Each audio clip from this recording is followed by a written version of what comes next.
Don't come to the club and start talking about what they've done in the past. Talk about what you haven't done anything. He's won a trophy this season. I said this season. You ain't got a trophy.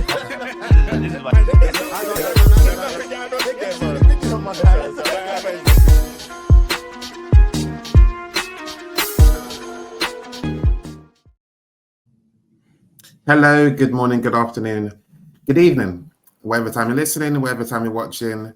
Welcome back to another episode of Podcast Pundits. I am your host today, De La Strada, the man of the street, the man of the people, the free agent. As usual, I'm joined by my fellow pundits, but before I introduce them, let me do some housekeeping. Let you know where you can find us. You can find us on all major platforms, Instagram, TikTok, and X. You can interact with us on those socials, and you can also find us on YouTube.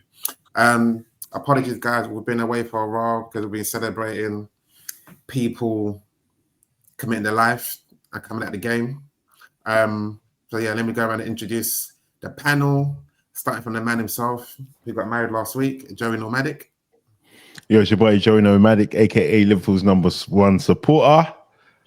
Now relegated to #2 supporter. Now that I'm married, my wife is my #1. I'm a #1 fan in it. So, but yeah, man, I'm out of the game, as Della said. London Athletic, Tibbs, you man can have it. You man can have it, bro. No, I'm joking. I'm still #1 supporter. Yeah, man, good weekend, man. Good week. Got married, obviously. You lot had to suffer for that without no beef between me and Strives. You lot didn't get to see that for a week, but we're back, man. Let's have it, boys. Yeah. Next up, Dre, man. Yo, it's your boy Dre, avid Man United fan. Boy, finally got a win on the board against a decent opposition, but yeah, just happy to be in Barca vibes and with Joe and the man them. Congrats again, bro. It was a beautiful scene. So yeah, congrats. And the weather, bro, don't ever tell me to wear a suit in that weather again, man. That was just it was calm, man. It was calm. Obviously, like, you lot were calm. You were sitting in the shade, didn't it? I was out in the sunshine, bro. So yeah, like, it went that bad. After the ceremony, it was all a bit chilled, didn't it? So yeah. I was having my best conversations in direct sun heat, bro. The way my scalp was dripping, bro. Yeah, I trust you. On the mic, that was Marty Mar. So Marty Mar, introduce yourself. Yes, how you doing, guys? You all right? Marty Mar here, repping Manchester United. Manchester United begrudgingly. Yeah, I mean, table's looking all right at the minute. You know, if you're just looking at the table and can actually just disregard the actual performances and what your eyes are seeing, it actually looks all right at the minute. So, yeah, man, happy to be here as ever. Happy to be back speak football with my boys. Do you actually pay attention to the table after like this early, after 5 games? Yeah, only because people bring it to light of where we're at in it. Like, so for sure. After the third game, we was 14th, and then obviously the narrative already started that it's going to be another one of them seasons. So yeah, when we're 3 points off second place, I mean, yeah, man, it's worth noting it while I can note it. Do you know what I mean? I can't lie. The only reason I recognized it was because United was in the top half of the table, bro. I went, wow. Oh, he's top off. Oh, yeah, he must be. Yeah. No, you're not top off. We're not must be. No, they're 11th, bro. They're 11th, bro. Have we dropped back down? yeah. You lot enjoyed 7 points with Man City, Everton, and Leeds. Oh, well, that's when I looked who was 10th, man. So that doesn't count. Calm. But to answer your question, they're like, yeah, I look at the table, bro. Only because we're 5 points clear at the top. If it wasn't that gap, then it wouldn't matter to me, to be completely honest. Well, we're going to come to that when we come to the Liverpool segment. I was going to ask you your thoughts on that. Finally, we have Strive, but he's having some technical difficulties. So what we're going to do, we're probably going to start off with the United game first. Hopefully by then Strives will be with us. So start with you guys first, right? So that was Ruben's first back-to-back home win. Technically, his first back-to-back win, full stop, in it, but it was at home. Strives, I was saying, introduce yourself before. Oh, sorry, guys, man. Real technical difficulties today. Real technical difficulties. But yo, it's your boy Strives. You can call me Striver. Obviously, represent Arsenal. As always, good to be back Missed you guys, man. We ain't recorded for a couple of weeks. And out here celebrating the boys' wedding. I'm sure you guys have touched on it. I couldn't hear anything. But yeah, man. If it's not club duties, you know, I'm representing England and Nigeria and international duties. But for the purposes of this podcast, as you can tell by the shirt I'm wearing, let's get into some Arsenal business. Yeah. Before you jump back on, I said I was going to do United, but now that you're back on, let's go back to Arsenal, man. Before you, it's gonna. Yeah, that's what I was gonna say.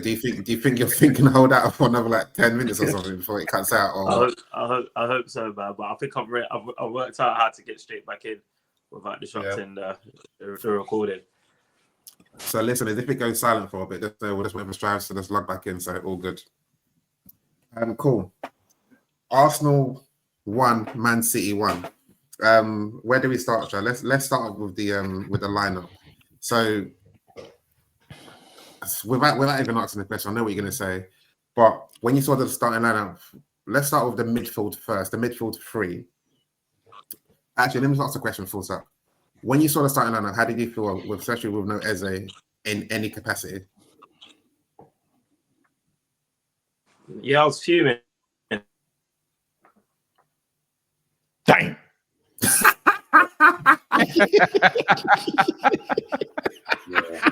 He was fuming. His phone got too hot, bro. His phone got too hot. Oh God.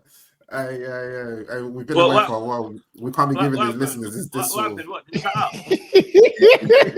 Yeah, cut out, man. Oh man. We need to be back on our best behavior, man. Huh? But we cut out now. Your screen's black. Well, we might have to, Strives, you might have to do face the camera and then we just insert it. Yeah. So that's actually, that's you know what, yeah. You're up for it as well, bro. Just do that, bro. Just do what? Just continue the pod, yeah. Yeah, well, yeah. We'll just do audio. The technical difficulties. Yeah. As I said, we've all been traveling, so Strives' equipment got left at the airport, bro. It's going around on the carousel, so we're having to figure it out. So what we'll do is we'll add Strives' feedback on the Arsenal game. We'll clip it in right about here. Yeah, that would be my. Deli, you might as well ask us what we think anyway. Yeah. Give us your rundown. Give us your rundown, and then the rundown of what? Sorry, of the Arsenal City game. Okay, yeah. My thoughts, obviously, in terms of the lineup, I understand why people were a bit annoyed with the fact that not so much the midfield, just the fact that Eze wasn't featuring full stop. I would have thought that he would have started on the left. In midweek Champions League, he didn't have his best of games, but I didn't think that was enough to drop him. But cool. People say that the lineup was a bit defensive or was a bit blunt. Trust how they saw an attacker, nonetheless. Obviously, people would have preferred it to be Eze, but most people's issue comes down to the fact that it was Marino playing in that position. And fair enough, you've done it against Liverpool, but I think at home you should have probably been a bit more, maybe a bit more braver. You had Eze who can play at the 10. You can even put Trossard in the 10 and put Eze on the left. You got Wanyeri. I sort of understand why he went with Marino to keep it tightish. But again, if you're playing at home and you're playing this Man City team who seem like they are there for the taking, you should go for it. But at the end of the day, and it's difficult to judge how the game went because even though that was the setup, Man City scored against the runner play very early on. So that sort of changed the game state a bit.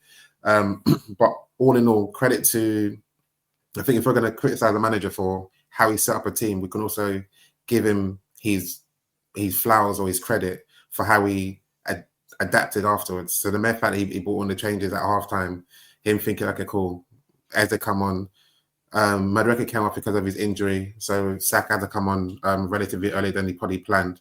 And from start to finish, minus that goal that City scored against the runner play, they had a bit of a dominance for like 5-10 minutes. It was Arsenal from start to finish. And it's interesting when you hear the narrative. But as I said, I always watch it with if Gary Neville's commenting, I always watch it on silent, but you know the narrative is that, and I say it, whether Arsenal win, whether they lose, there will always be something to say. And for everyone to be more critical of Arsenal and Arteta over the fact that Man City came and did what Peter Schmeichel said that he hates that Arsenal do in terms of just making football ugly. Man City, Pep, one of the best managers in the world, he came and he didn't come to attack or do anything. But you don't hear any narrative around that. Because last week, 2 weeks ago, when Arsenal done against Liverpool, everyone said Arsenal should have done better. Now, Man City have gone away from home. They've done exactly what Arsenal have done, but no one has said anything. If anything, people have probably said, "Oh, I'm going to give credit to Pep because he showed that he's got a different tool to his kit, to his toolbox." Let's be consistent. Sorry, just to add to what you're saying, Arsenal didn't actually go to Liverpool and defend. I don't think they did, but I'm saying that's what the narrative was. But now Pep has done it. The mere fact Pep changed to a back five, no one has ever seen Pep play with a back five. No. True. If anything, cool. Arsenal didn't win, but the mere fact that I know when I just look at football or the commentary, it's all I say is we can analyze the results or we can analyze the performance. The result, cool, it was a draw. But when you analyze the performance, in some parts, Arsenal were a bit blunt due to the fact that they didn't have enough attackers in the first half. But second half, they played against a low block, and unfortunately, I know what my narrative is in terms of Arsenal. I've even said it myself. I'm pretty not against Arsenal, but I'm a bit of an Arsenal hater,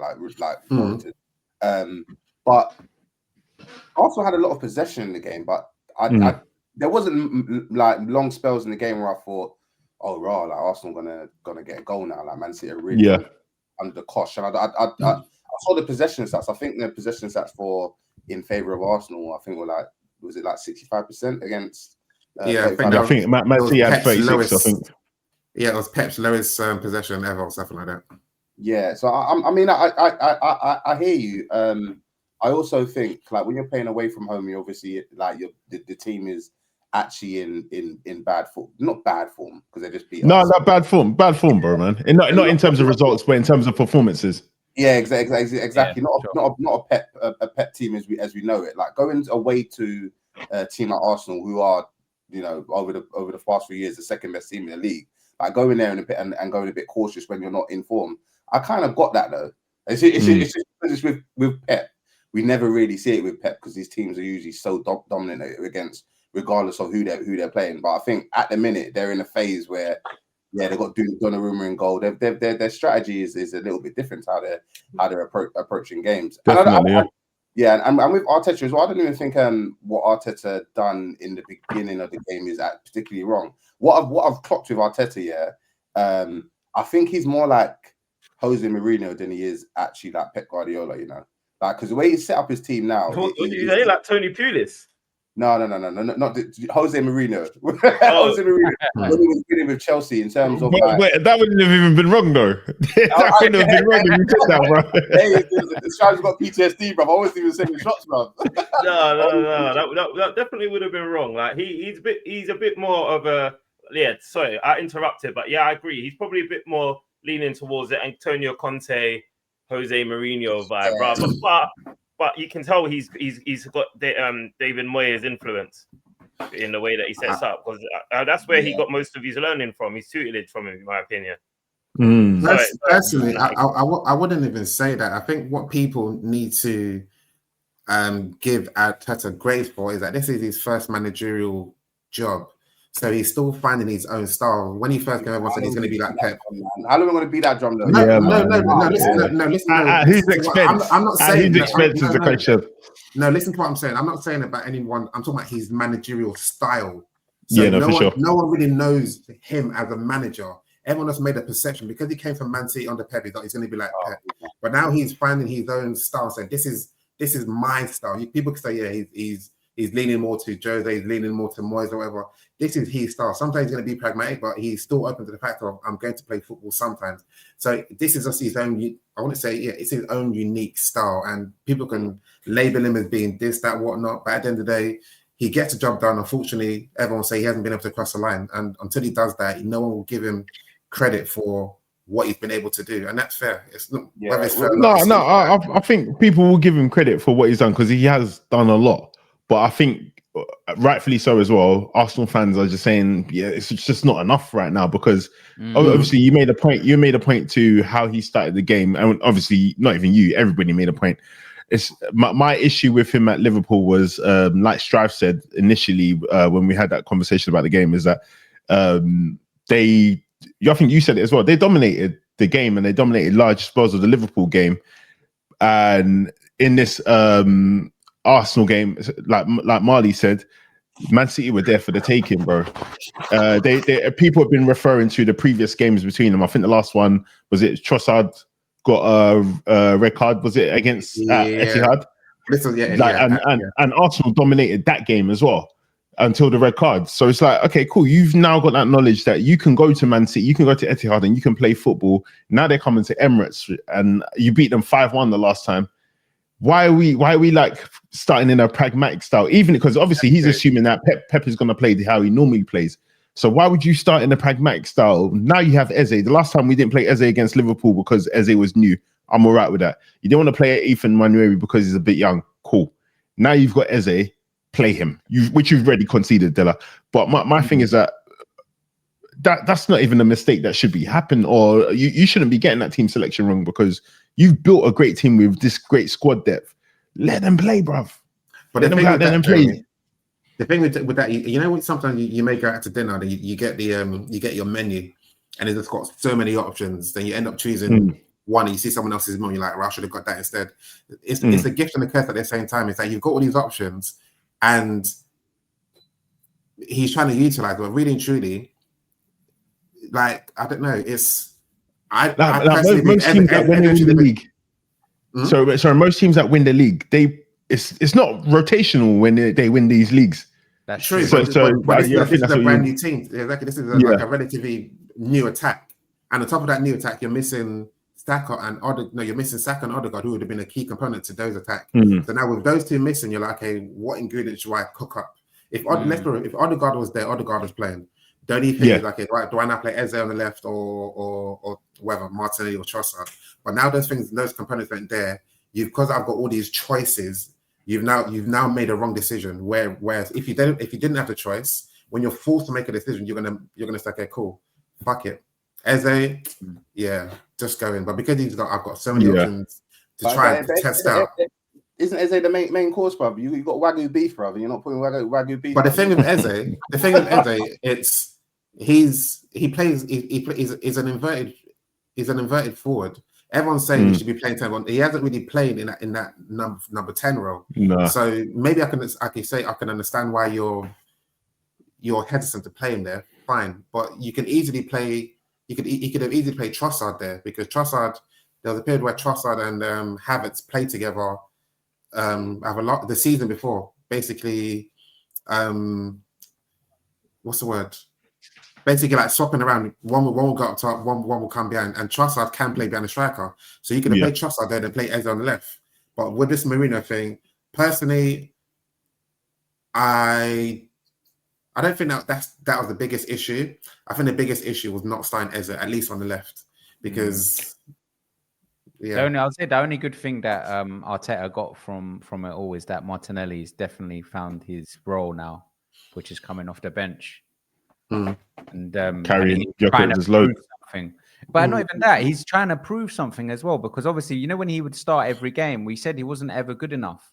He's coming off the bench, brother, and he's trying to say to the gaffer, like, I'm trying to prove my point. So I think it only works in his favor. Because remember, United have had that with certain players as well. Let's be honest. Man, Garnacho, bro. Why you afraid to say his name, bro? And now that Strives is back, we can now that you're back.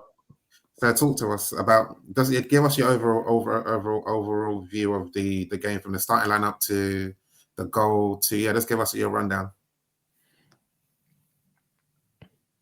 Yeah. Sorry, listeners and viewers about this, man.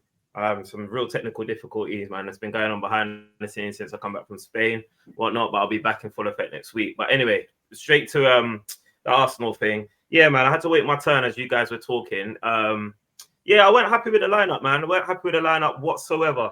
I think I put it in the group like before the ball was kicked. As soon as I saw that lineup, I was like, look, I know I ain't got them equipment, and I know I'm having technical difficulties, but I'll join the pod from my phone, like you know what I mean. Even on 3G data if I have to, just to try and get my viewpoint across. So I think you guys probably guessed from that message that I wasn't happy.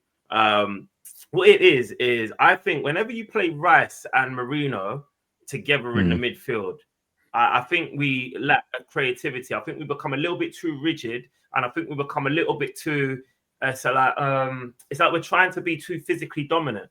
And then the irony is, in trying to be too physically dominant, we was it Reinders who basically got through all of them, and still was able to play a ball to Haaland for the goal. So it's like even with Arteta trying to set up to be physically assertive in the midfield, it didn't even work. So in my opinion, I feel like we just that lineup just showed too much respect to a Manchester City team that seemed to be struggling for injury, seemed to be struggling for I think Manchester City are in decent form in my opinion, but they're not the same Manchester City that we've all feared across the last few seasons. So I just didn't understand our approach. Like even with the Liverpool game, I was very critical. But with the Liverpool game, you're going away at Anfield, so you can maybe understand it a little bit. But at home, at the carpet, against Manchester City, who, like Joey Nomadic said, we spanked 5-1 last season. I'm not expecting us to go so risk-averse by the lineup, because the lineup tells me everything I need to know about Mikel Arteta's mindset. And these are the kind of things that I spoke about when I said, like, I struggle to pick Arsenal for the league because of Mikel Arteta. And it's things like this that lend towards that lend credence towards that notion. And I kept asking in my Gooners group chats and any other football group chat, I'm like, do I seem as crazy now? Because now maybe people are starting to see why I am so critical about our gaffer, despite the fact that he's brought us to this point. At Joey's wedding, like I met one of my long-term ops, man. He says he listens to the show regularly, and it was great to actually see him face to face and go back and forth. And at first, he was looking at me like I'm a crazy man. He had all of these points ready to reel off. Big you up, Matty, man. But then at the end, I could tell, like, you know, when you look into a man's eyes and he's like, you know what, man, I thought I had more for him, but I can't actually fault what this guy is saying, because what I was saying to him is fair. It's fair. Like, I give Arteta credit. I give Arsenal credit for where we are. But now we're trying to cross that line. It's these subtle differences that are the makings of champions. And Mikel Arteta is, in the way he's setting our team up, he's not showing that he won't, like, he's got that for me. He's got that. And it's translating in the way that Arsenal Football Club play our football. Like, we've equalized. And I don't want to come across like the celebration police, yeah, because I celebrated. You get what I mean? I celebrated, like, I was screaming Nelly's name, you know what I'm saying? But as a fan celebrating versus as a player, I'm like, guys, you still got a job to do. Like, I'm in the group chat saying, mark my words, we're going to win this game. From the hour mark, I'm looking at it thinking, Manchester City have completely dropped off. Like, Manchester City are doing what they criticized Arsenal for doing when we played them away at the Etihad this time last year. I thought the irony. And apart from their goal, they didn't have anything for us. So I'm like, I'm thinking to myself, we're going to win this game.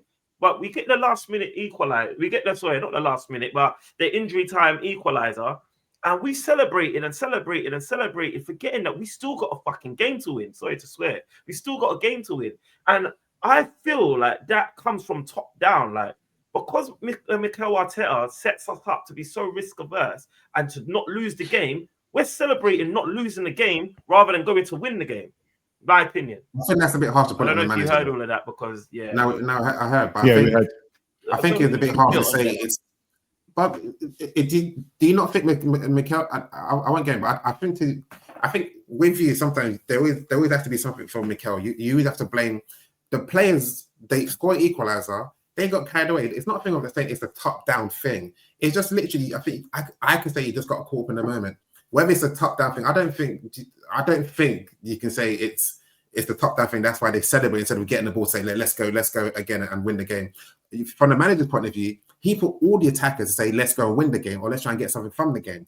So you can say from his point of view, he's trying to get something and maybe win the game. The mere fact that the players scored and they wouldn't have to go and celebrate instead of getting the ball and going back into the centre, but I don't know how you can put that down the manager. quick question, Dalek. Do you think that would happen under Sir Alex Ferguson or one like just in general? Like how long was left when they scored? Maybe about 3 or 4 minutes, I think. Yeah, it wasn't that 3 or long. 4 minutes. And then how long did they? 3 or 4 minutes is enough time to get another goal. Yeah, it is enough time. But how long did they celebrate? And how long did they take to get to the centre circle? So that's the thing. I saw Zubimendi get banged up by Diaz in the net when he was trying to get the ball. But but I think to Strive's point is that some players, maybe I'm being harsh here as well, some players wouldn't dare celebrate in front of certain managers if that's the case. That's why I think maybe Strives is pushing it, but he does have a leg to stand on in assuming that this could be top down. But let me ask you a question. So Marley Mar and Draymond. You know what it is? You know what? So Dan, 2 secs. You do make a good 2 secs. Yeah. Hang on 2 secs. So Draymond and Marley Mar, when you guys scored the equaliser goal in your Champions League final, did you not celebrate? Did you get the ball back and went to the centre circle? Yeah, we definitely celebrated. But That's different. No, Della, come on. You can't compare the league. You can't compare the 5th game in the league to a Champions League final. What do you mean, bro? No. Why is that different? What? Because it goes to penalties after that. No, so what? You can win it. So that means there's more football. No, but why do you want to go to penalties when you can win it? No, it's not that you want to go to penalties. It's that you've salvaged a game which you were losing, and now there's a chance for you to win further. Yeah. But in that one, but they done it in extra time. They done it in extra time. Wasn't so they literally. Your goal was in injury time. Yeah, it was in normal time. Normal time. Yeah, it was in I just use that example to say. It's very critical to say it's a top-down thing, but it's not a top-down thing. You score, equalise and goal. We've played football. You get excited. Some people may be like, get the ball, let's go back. Some people are like, I'm celebrating. That's if there's 11 players on the pitch. That's what you know what, Jenna? I'll be fair to you. I'm sorry, I don't know if I'm delayed or anything, so I don't know how but I'll be fair to you. I think you made a good point in regards to how Mikel Arteta set up in the sense that not set up, recovered himself. Like that credit to Arteta. That the one thing I've seen that he's learned this season is he's remedying his mistakes quicker. But my issue with Arteta, I suppose, is his rate of learning. 22-23 season, you could see that this guy came on leaps and bounds what he had learned. It all came together. 23-24 season, you could see he then learned how to become a bit more astute, become more difficult to beat. I'm now thinking, all right, cool. You're collecting all the Infinity Stones. Let's dominate England now. And I feel like from that point onwards, 23-24 season to present, I feel like the rate of learning has been too slow. And to only now, like, for me, like, whenever we've seen Rice and Mourinho together, I think Sky Sports put out something where I think there was like 10 fixtures where they've played together in the midfield, and we've only beaten Ipswich 4-0. The rest of them have been draws or losses. So it's like, how many times do you need to see something before you learn from it? So I do give him credit that he fixed up at halftime and made the changes early. And I suppose you're correct in the sense that will now send a new message to the boys that, all right, it's time to attack. Let's go and win this game. However, when you originally set up to just let's not lose, it might come across. I may have an agenda. Like I don't know. Like, sometimes you can't see yourself, but maybe I do have an agenda against the gaffer here. But for me, it's like if you keep setting up in a particular way, it becomes a subconscious. So then when we don't lose and we're celebrating like that, I think it's almost a relief. Like, wow, yes, we didn't lose. Like, you know what I mean? Whereas I think like if we were. All right, if I compare it to Liverpool, in my opinion, have stunk all season. But it's like for them, it's like they're stinking, but in their final moments, they're trying to win the games. They're trying to win the games. And when they're scoring their last minute goals or their goals in the last 10 minutes, they're goals that are winning them the game as opposed to getting them back in the game. Do you know what I mean? I just feel like there's just subtle nuances that speak towards a mentality shift that I don't know that Arsenal have achieved yet in order to become champions. And I blame Arteta for that. And I think I'm always going to until he shows me differently. And I might be agenda almost like they thought, we've not dropped 2 points, so we're cool. Like we've got something out the game rather than nothing. Is that what you're trying to say? Because obviously, like I don't think that's players are probably thinking. Yeah, no, but that's what I'm saying. The players are probably thinking we're celebrating because we would have lost 3 points here, and mentally we might struggle for the next game. So they're thinking we've scored, but I think what you're trying to say is they're not going on to that next level of you can celebrate, but let's get the ball, let's keep going, let's see what we can do, let's see if we can get one more. Because I'm not gonna lie, for me, even under Ruben Amorim, that's how they do it as well. United, they do it when we score. They seem to wake up. No, Strauss, this can't be a title decider. Yeah. Well, for me, this was the title decider game, and I think we wasted an opportunity. That's what I think. Like, yeah, definitely waste of opportunity. We see, like, yeah, because Pep, people are getting onto Pep. Yeah, I saw a feature from another content creator, Culture Cams. Yeah, giving so much respect to Arteta for basically reducing Pep to doing low blocks and conceding like, what is it, over 60% of possession to Arsenal. But what Culture Cams was failing to understand is Pep lost 5-1. You have to think about it. Pep lost 5-1 in the last fixture against Arsenal at the Carpet. Pep loses this game and he goes 8 points behind Liverpool, I think it would have been. 8 points behind Liverpool. That was he cannot lose that game whatsoever. So Pep can be celebrated for getting that goal and trying to retain that lead and almost doing so into the final minutes. The same way I gave Mikel Arteta plaudits and I was rating Arteta for going down to 10 men, getting ahead and just putting 10 men behind the ball. 10 men behind the ball. I was rating it. When people were saying, no, we needed to be more ambitious, I was like, guys, we're at the Etihad. We don't win there typically. And we're winning there with 10 men. I applauded Arteta because the game states are different. So I'm now not going to be a hypocrite and now start criticizing Pep for doing what I praised Arteta for once upon a time. And I think I don't think Culture Cam was appreciating the nuances and the context of the game in order to give Arteta so much credit to playing at the Emirates in such a stinky way. He wasn't giving Arteta credit. He was saying he doesn't understand why he's being heavily criticized so much in comparison to what someone like Pep just did. And as I said, you missed the thing that I said, but that's essentially what I'm saying. We can't in one breath say Arsenal did it wrong by going to Liverpool, and even Arsenal didn't. I'm not going to repeat myself, but to what I'm trying to say, Strive, essentially. But now we're not waxing lyrical, but we're giving Pep credit for saying because he got hammered 5-1 last year, this is the same Man City team who's got Haaland up top, Bernardo, Rodri. It's not the same team though, Della, man. No, but it's still the same players. Essentially, no, but it's not the same players. No, but it's not, man. But why all of a sudden it's now okay? It's now okay. No one in the mainstream media is saying, "Raw, Pep, you went to a back five." Guaranteed, if Arsenal did that at Liverpool, it will be all over the media. But do you know why, though, Dilla? Because I was talking in the group yesterday, bro, and then Rafi was saying Arsenal were better, Arsenal more decisive, and I said, "What? Better team, better manager." And he said, better team, better players. And he said both.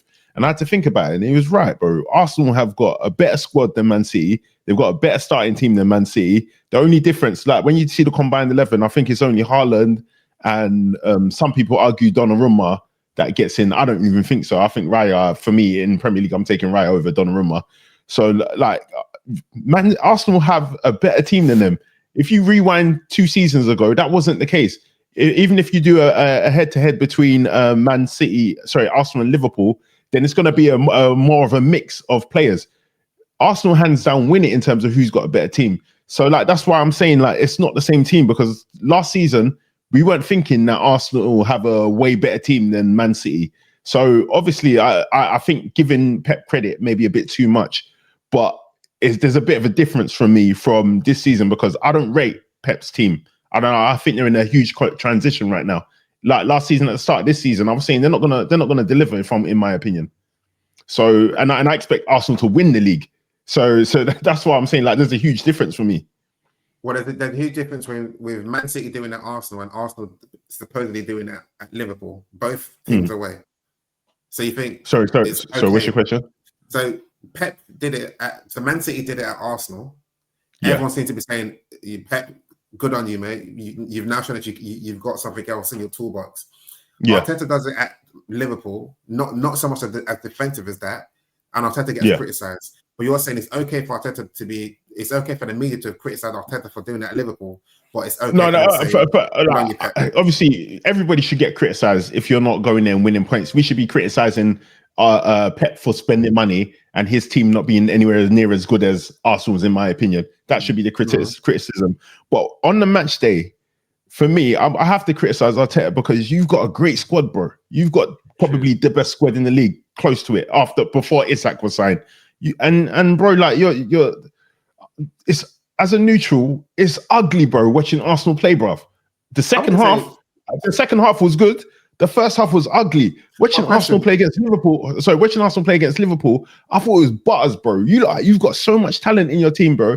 And then we're bringing all the big Burnley boys to come in and win set pieces. That's ugly, bro. Sorry, go on. Pardon? Sorry. Go on, which one? Go on, Stripes. Which one of y'all niggas kicked me? I was just going for Arsenal, because when you think about the combined value of both Manchester City and Arsenal squad, no, but we're not talking about value, bro. We're talking about squad. Worth of thing about why are you only going at Arsenal? Man City's quality as well. Like, wait, so you? No, I'm not. I'm attacking. Sorry, I'm only judging harshly the team that I think is the best. I'm only, because I think you're better than this. Like I personally, obviously, Man City have spent money, but I don't think their team is anywhere near is touching Arsenal's, bro. If I'm going to be honest, and bear in mind, you lot think I'm trolling, but I do think Arsenal have a squad that is capable of winning the league. That's why I put them first in my table, bro. Yeah, but I don't think they have a manager capable of winning the league. That's my honest opinion. But that's why I'm not going hard at Chelsea. That's why I'm not going hard at Man City, because I don't think they have a team capable of winning the league. Fair. We need to move on, but Marley, you've been quiet. Did you want to say something? I forgot what I was going to say about Arsenal. But yeah, I mean, I agree with most of the points in this week. Before we move over to United, Joey, you said Arsenal made it ugly or whatever. But technically speaking, if Man City played a low block and they come out to attack, was it Arsenal that made it ugly or Man City? You can talk about the setup, but just because I set a certain way doesn't mean I'm going to play in a certain way. So if we're talking about ugliness, let's say look at. Okay, so my question to that would be: would you expect prior to Pep doing the ugly low block, which we all concede is ugly? It's good, but it's ugly, and I respect it when. I think it's a part of football. I'm saying it's ugly, and I respect it when it yields results. But prior to this game of Pep doing that, would you expect Arne Slot with that squad to go to be at home and play against Man City like that? No, and imagine maybe Arteta didn't expect it. That's why I was like, oh shit, these men actually playing low block. So maybe I should have started with an attacker. So it's one of those ones, isn't it? But my thing is that why not just? Yeah. My thing is, why not just start with your identity and who you want to be? Yeah. It's like I think maybe he doesn't have an identity yet after however many years. I think he does. It's just the mere fact that your two ingredients of that thing is missing, so you're trying to find. Yeah. Or maybe his identity is like a chameleon. Is to be fluid, I guess, isn't it? Yeah. So go on. No, I was going to say, are you talking about Arteta or Pep in that summary there, Jules? Because I don't know if we're forgetting that Pep almost won the game. So I'm saying prior to this game, there's no way Pep goes to Arsenal at home or Liverpool at home and does a low block prior to that game. We've never seen him do a low block before. That's my point. Last season, I would probably admit that, but I think this season, I think he's adjusted based on, I guess, maybe it's a confidence thing as well, because they haven't been playing great other than against. No, of course. That's why I said prior to this game. That's what I'm saying. The thing is, I don't think he would do a low block at Liverpool. I think, and I might be wrong here, but I think Pep. Wait, sorry, who are you talking about, Travis? Pep. Yeah, Pep. I don't think Oh, Pep yeah, would yeah, do a yeah. roadblock at Liverpool. I think he respects Arsenal a lot more than maybe even Arteta even realised. But the issue I have is Arteta respects Pep and Manchester City way more than he should. So that's my issue. Because at what point do you equip your squad to the point where we're now being called squad depth FC? You equip your squad so well or so competently that you still go out as if you haven't got the options you've got. Like we look at our bench, and you would dream to have a bench like that. But hold on a second, why have you got a bench like that? Because some of them players should be starting. Eze should be starting. If not Eze, at least Nwaneri. To me, you know about my views on Saka. If he's fit, he's on that pitch for me. Even though Madueke was good, like I hope he gets he recovers swiftly, because he's really been impressing me, man. Madueke has really been impressing me. I'm really rating his mentality. I'm really rating the way that he's responded to the adversity, and any slander that I may have been responsible for, I'd love to retract it live here on this podcast, man. Good on Madueke, bruv. I like the way you've responded. Just the way I like the way Nelly you've responded as well, man. So but yeah. Cool. Let's move on away from that game. Let's move on to Manchester United 2, Chelsea 1. As I said earlier, this is Ruben's first back-to-back home win, or first back-to-back wins, full stop. But let's start off with Sanchez's red card and Mascara's reaction to that sending off. What do we think of that send off in terms of not the send off? I think it unanimously it's a red card, but in terms of Maresca's reaction to it, in terms of taking off two attackers in Estevez and then Neto, and I think Cole Palmer was in full spot. He had practically born like two defenders and one DM. So what do we think? No, a goalkeeper, a DM, and a defender. What do you think of that reaction from the manager? Is it too hasty? Yeah, I think it was just more surprising than anything else. Hasty's probably it's the correct word to use. Obviously, he wanted to go super defensive, which is strange because I guess like what you would expect is probably make a sub, make it a little bit more resolute in defense, and then see how you get on in 10 minutes. But the fact that he done it all within 10, was even 5 minutes, it seemed very odd to do it in the way he done. Obviously Casemiro lost his mind and it ended up almost working out for him towards the end of the game, but yeah. So on that Maresca thing, I heard him say he's reasoning for, because he brought on Tosin to go to a back five, and he said the reason was because United attack with five, so he wanted to defend with five. Personally, I think that's too basic of an analysis for you to have like gone home with your substitution like that. And sometimes when I see these things, and I think to myself, bro, do I have to take my coaching badges? Because that is such a lazy what they attack with five, I defend with five. Like when you play with four defenders and 4-4-1. Yeah, well, exactly as you said, Della, that you can have it in a way where almost your attack might be a bit obsolete. You don't have to go so defensive with putting five at the back, which is a bit weird. So yeah, he's just gone home, and I think he panicked a bit. I think he panicked. So it was like so early on in the game. He was probably thinking, we could get spanked here, guys. Like I think he was worried about it being a whitewash. But do you think so? Obviously, no offense, but obviously United have not been anything. Yeah, special. I think that's the point, though. No team wants to look bad against United. I think, and if United can score more than 2 goals against you, then yeah, he would be in trouble. But the way they kind of rectified it and came back into the game, I think he saved a lot of face. We started well though. I mean, we've been starting well in most of the games in the set, and maybe that's just our approach. Seems like we're trying to blitz teams within the first 30 minutes, but our problem is, I know you've probably seen the stats over the past week in terms of what Man United have been able to do performance-wise. Like we're creating a lot of chances. I think we've got the highest XG, but our conversion Similarly to the season previously, I don't know what it is about our guys, but we just can't finish, bro. Like it's actually bonkers. If the goals ain't coming from Bruno, and Bruno's obviously not like a Langman hitman in front of goal. The goals ain't coming from Bruno. It's like it's weird. You don't even really know where they're gonna come from. Like I expected guys like Ahmed, for instance. I had high hopes for Ahmed this season. But I got to call a spade, bro. Like he's been playing like kind of dead this season. Like in the final third, like our formation, it gives a lot of joy to our wing backs to the point where our wing backs almost like wingers.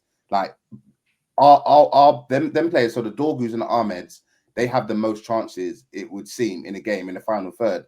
Dorgu is hella wasteful, but he gets a bit of a blight because I guess most Man United fans, myself included, we go, right, he's a fullback and he's in those positions. You don't expect him to score. But Ahmed finds himself in these positions this season, and he's squandering so many chances that I expect Ahmed to score based on the Ahmed we saw this season. And I think it's a case of last season, beg your pardon. And I think it's a case of because Man United there isn't that many options in certain positions. I feel like players get a little bit comfortable and competition. And he's got a new contract as well, right? And he's got a new contract. Competition, but ain't he playing on the wrong side though? Because Mbeumo. No, is he playing on the left 10? He's on the right wing back. Yeah, but he's playing in the left. Was he playing left 10 in that game? He was. I think I'm sure he was playing on the right. No. I thought Mazraoui was playing on the right, and he was playing left 10. So right. Yeah, you're right. He was playing left 10. But same way, like he still gets himself in the final third. Exactly. He's missing far too many chances that I would expect someone who performed the way he did last season would deliver a bit more of end product. And what the point I was going to make is I think competition for places is such an important thing in a team. And I think at the minute, Ahmed, his position feels kind of safe because if he's not playing wing back, there might be a place for him in a 10 in our team currently, particularly with Cunha being injured. And I think he's getting a little bit too comfortable. at the minute. No, you're being harsh, man. You're being harsh, bro. No. His decision making has been very poor. It's poor, man. No, he's not been sharp this season, but he's not been sharp. But you lot got Mount. Obviously, Cunha's back from injury, so there's definitely competition for spaces for him. He's just not been sharp, man. Yeah. And then obviously you got Shesko and you got Xerxes. So I think the main problem is that he probably wants to play on the right hand side, and Mbeumo's he's a sure thing. If there's any, but he's never played on the left in the 10 you're talking about. But more games he's playing as the right wing back with. No, sorry. I mean, he probably love to play right 10 rather than wing back because there's less defensive. I know, but obviously, so in wing back, he's good from wing back, but he's not. He doesn't get. So the problem with him at wing back is that he starts either too far back or outside of the box. Mm-hmm. So when he's in the 10 position, he looks bad because he's not a striker, but he's in those striking positions. He wants to come in from the left, exactly everywhere Mbeumo is coming in from. That's what he wants to do. Yeah, but really, last season he had to play wing back in it. But that's I'm not. As I said, Ahmed is my guy in it, so I'm not being. This take isn't without thorough consideration. Yeah. I even come on the air to say it, but my point is he's getting in those positions, regardless of where he's playing. He's actually finding himself in his positions where I would expect you to either make the right decision in terms of like finding a pass, because there are several passes that you could make and you keep on passes, or hit the target. Like and he's not doing enough of that for me, and I think he needs to. Yeah, man, he needs to step up, and at the minute he's getting a lot of criticism online. I see that his social media is that's wild. He cleaned out his social media. Yeah, I guess because really? Yeah, because of the criticism and so forth. So he's been living life on the socials. Yeah, he's been. That's what I'm saying. He's a little bit too comfortable at the minute. You know what I mean? Mm-hmm. Yeah, but he's the least of your worries, man. Yeah, well, boy, a lot of fans are saying they hope he doesn't go down like the. What's that? Yeah. We're going to come to that. You're talking about Sesko, but we didn't even touch on Gyökeres. Well, we moved on. Nah, now, you man. need to sit down, bro. You need to sit down, bro. We moved on, Well, man. everyone scored apart from Sesko, but Hey, wake up, Strives. let's say, I'm not. Speaking on- I'm looking. I Oh, she looked like you were asleep. I thought you were frozen. Speaking of the United performance, obviously Chelsea went down to 10 men, and you guys fully took advantage of it, so taking a 2-0 lead. Who scored the goals? Casemiro. Bruno and Casemiro. Casemiro, Yeah, and then Casemiro got the 2 yellow cards. Speaking of the second yellow card, what do we think of that, which ultimately sent him off? Yeah, it's harsh, but at the same time, a seasoned veteran, he can't be doing that. He needs to just, if he wants to foul someone, just like shoulder barge or do something. The way he's moving is like he didn't have a yellow card. Like He's an idiot. It was silly. Yeah. It's like even the first one inside the box, it was a challenge that he didn't have to make. And Casemiro, I've personally been saying it for the longest time. His trademark, his thing here is just like this slide tackle that he loves. Yeah, to do, and it loves it, bro.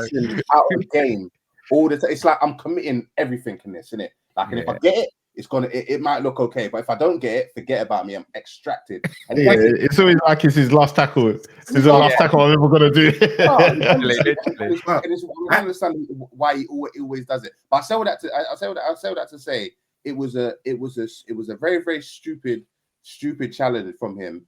And I think before we even got that red card, I don't even this formation, and I don't know if you're going to get to this point, Adela, but this formation is so bad that we were playing against 10, but it didn't even look like it is hot.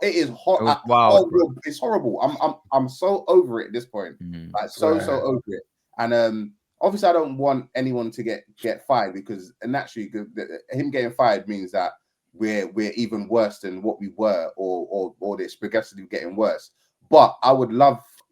Listen, anyway, if the Ineos were on job, they would make a decision before they not force him to make a decision, because I'm struggling. Tough watch. It's a tough watch. It's man. very tough. On the subject of 10 men and the formation, how did you feel when it went to 10, like 10v10? Did you guys feel like, what was your thoughts? Bro, it's like nothing's changed, bro. Like the thing is, when you watch United, we are not clinical. We get to the final third, we either make the wrong decision or we're not fast enough in our build-up play in the final third. And I don't know why that is happening. We should be getting to the point where they go down to 10 men. We need to be capping off that game at 3-0, like going in at half. Same question. Yeah. When they were down to 10 men, you might still playing with a back five. Yeah. And they had no attackers with one attacker. Back three. Okay, back three. Shit, it's wild, bro. And the thing is, as well, I don't actually care what formation he plays. He can do whatever he wants, but we need to be in the other end of the pitch when we're attacking. It just needs to be better. Because I know we've got all these stats and we've got, that we're the best at creating chances and taking shots and all of this, but we're not putting the ball in the back of the net. That's the stat that matters the most. And this was the game where I thought, we need to be at least scoring 3 goals here because our goal difference is crazy. But no, three goals when they got the man sent off, though, right? Not exactly. Yeah, of course. Yeah. So, and the thing is, I know you touched on it briefly. Yeah, what did you think about? Well, sorry, when I say what do you think, obviously you told me what you think. But why do you think that was Casemiro deserved to be sent off? Because I don't. It was a harsh second yellow card, absolutely. But I think when you're on a yellow, I think there's certain challenges that you should be smart enough based on your experience not to do. And I think as soon as you go to ground from a slide tackle from behind while you're pulling the black player's shirt, I think you're already there's too many variables whereby you're making a referee make a decision. And if it goes in your favor in the sense that you're not getting yellow, you're lucky. And I would expect if he didn't get a yellow card after that, the manager should have hooked him. That's what I think, because I think that challenge is one of them toe in the line challenges whereby you could potentially get a red card for this, because Chelsea have already got a yellow card. I think, red card. I think if they didn't have a man sent off, then you might get a little bit more leeway. But bro, like the referee, I would imagine they're dying to make it a little bit more competitive, a little bit more even. If there's an opportunity to provide another red card for a fair enough reason, he's gonna do it, and he done it. If it was someone like even Ugarte or even Maino, then I would have been like, get out of here, man. Like, you guys are silly. But Casemiro, like, come on. You should know better, man. He should know better. Like, you know what? I hear you. I just think that the tariff for the yellow cards, especially for a second yellow card, I feel like it didn't hit that threshold. And funny enough, as I said it, I think Bods agreed with me, and then I think Della agreed with me, obviously outside of the pod. And then I heard a commentator say something similar, and I thought, yeah, like, because he won the ball, like, yes, he pulled him a little bit, but I think that's a warning. And then, like, a harsh warning, and then anything after that he does, then you give him the second yellow, because you've given him that chance. But to give it to him straight off the bat, I felt like it was more so like what you said, Marley Mar, just an opportunity to make the game more competitive. And I don't personally think that's the right way to officiate. Like, you don't play God with football at the end of the day. You just should officiate, in my opinion, to the standard, the tariffs, and the thresholds of the game, innit? And every day of the week, if that was an Arsenal player, I'm fuming. But isn't that like a yellow card offence though? What he did, it might be harsh, but by the letter of the law. Maybe if it was first yellow, I would still be like harsh, but cool, first yellow. But as a second yellow to be sent off, I'm thinking, yeah, definitely, man, that's out of order. But even that second yellow thing that you're saying, that's literally a referee playing God. Because, like, if we do it to the letter of the law, they're all technically yellow cards. So, like, referees do manage it and say, I'm going to give you a warning because I'm playing God. But you don't like that he's being a harsh God, basically. Yeah, they do the free thing. It's like, you've done your next tackle is that's your first. You're going in the book. So, like you said, because I disagreed with you at first, but then after when you said, yeah, like maybe it should have been a warning, I kind of agreed with you, because referees sometimes give a warning before your first yellow, and then they also give a warning before your second yellow. But sometimes once they've already given you a warning, or they don't like the way they're playing, the two cards are quite instantaneous. Or even if someone else is moving mad, and then referee sees you do it, and then you get a yellow card because they were moving mad. But yeah. Let me ask you guys a question on the same subject, because I personally think there should be a different barometer for a second yellow to send somebody off. So if Casemiro got 2 yellow cards for the second challenge, would we say that's okay? No. That's what I'm saying. Yeah. Back in the days, there used to be I would agree that it's soft, and I think in an isolated situation where nobody's been booked already, no one's been sent off, he gets away with a warning, because it was a weird challenge. He tugged him from behind, obviously, and then he won the foul. So I think the referee is obviously penalising for the tug, because it's obviously gaining an advantage to then make the challenge that he made successful. I think if it's isolated, he gets a blind. But I think in that game, because he's already sent that guy off, he's already sent off Sanchez. Like, and as to Shriver's point, is in a sense he is playing God, and he's not administering the rules as they should be. He's bending them and waving them in an effort to get him sent off, which is wrong. But I think it's the opposite. You know, I feel like he usually referees bend the rules, and he's basically decided not to bend it in this occasion, because we're so used to referees kind of like doing it in a way that seems a bit fairer. But I think he's been too much of a stickler for the rules, and he's kind of been a bit harsh in being a stickler for the rules. Yeah. I think we can all agree that Casemiro is an idiot anyway. So I'm just glad our pitch held out, because at one stage I thought they were going to call the game off, because I don't know. The rain was crazy, bro. Yeah. that really affected the quality of the game as well, innit? Properly. So back to the game. So obviously you guys went to 10 men, but And when he went to 10 minutes, seeing that the game was a lot more even, then Chalobah scored. I think, but he scored in the 80th minute or something like that. Yeah, it's late. So, did you guys, were you guys confident that you will still hold on for the victory, or were you a bit nervy? I don't think anyone was. Even you know that Man United are not confident when Bruno's having to manage from the sidelines when he's been taken off. Oh, you got to, for Maynard. Yeah. So when I saw him shouting and doing tactics, I was like, nah, they need these 3 points, man. Mentally, they're spent. He really never gets subbed, you know. As in, obviously he came off in the 80th minute, but when obviously Ruben's obviously is making statements that it's either Bruno or Mainu, it's almost like it's like writing him in a death note, because Bruno is never injured, and he plays 90 minutes more often than not. It's obviously you don't ever want to see players get injured, but the fact that he's been pretty successful in terms of Man United and successful in terms of like there's tangibles in terms of GNA. It's made him actually undroppable. It's actually I don't want to say it's a shame that he hasn't had a few niggles here and there. But Man United haven't had to find any other solution outside of Bruno, just because he's always available, always fit, always plays 90 minutes. We probably be doing ourselves a little bit of disservice.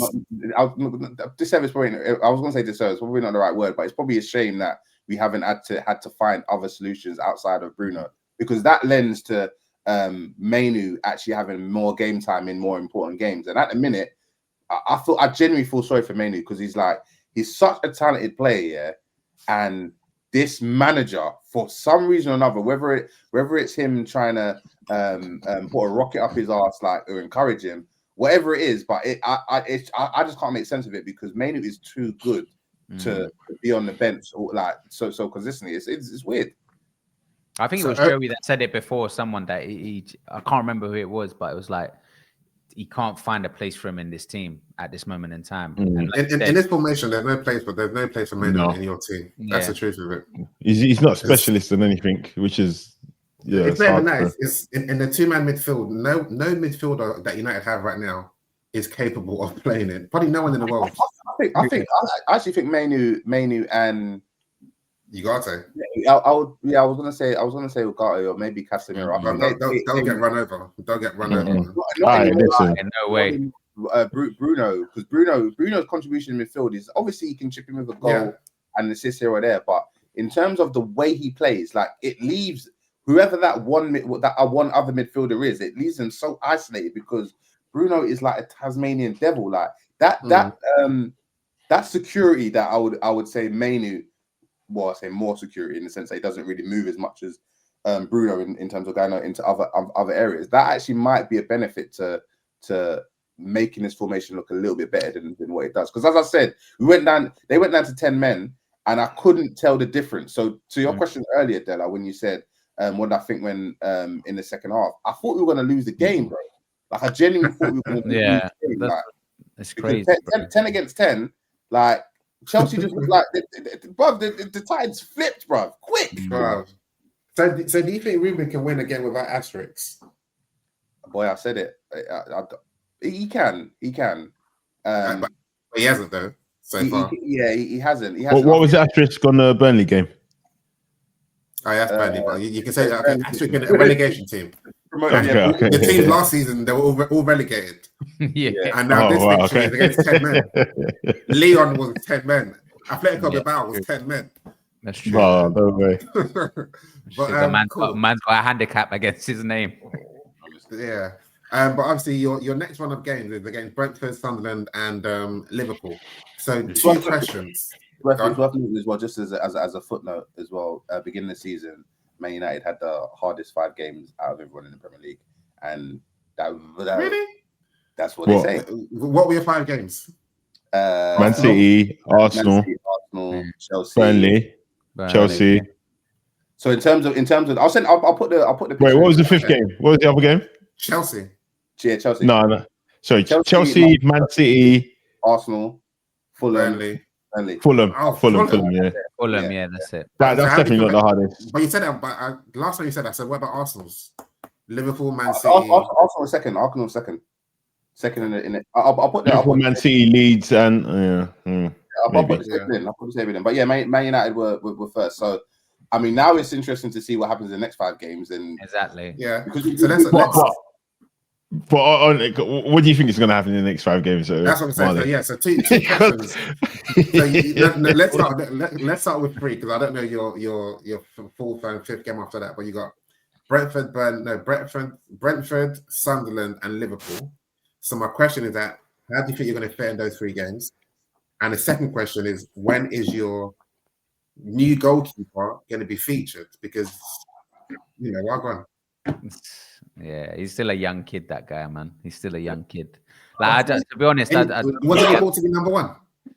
Yeah, wow. To be honest, that they've come up today and said that new goalkeeper and midfield is on our agenda for January. So I don't really know, what the tactics are.